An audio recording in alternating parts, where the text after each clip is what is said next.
Today I'm doing my lesson on diffusion.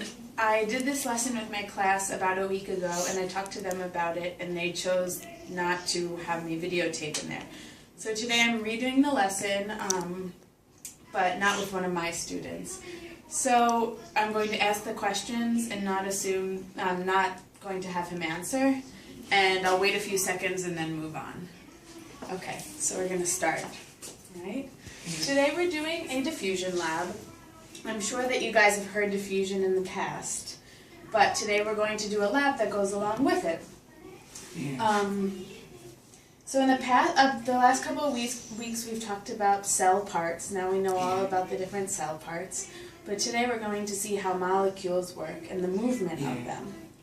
All right? Yeah.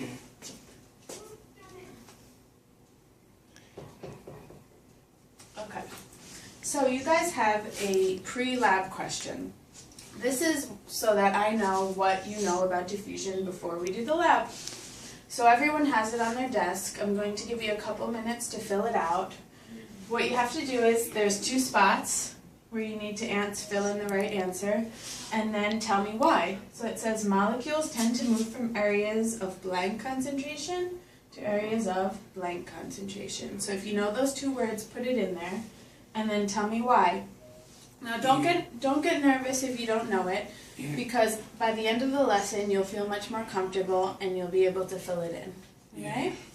Yeah.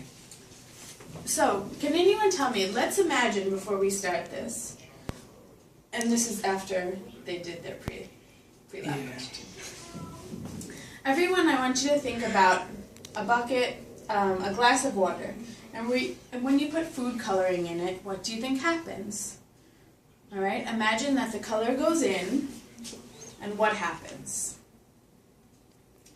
So, what we said is that the color goes in and it gets very dark. And then after we swirl it around a little, the color goes into all of the water and becomes not as dark. So that has to do with something that we're going to do today in the lab.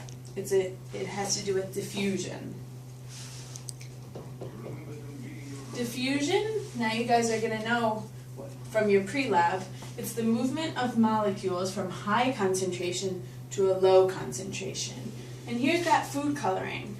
When we put it in the water, there's that dark red. These are this is how it looks when it's in molecules. Okay? So, it goes from the high concentration, the dark red, and then we swirl it around and it turns to a light red, so that becomes the lower concentration.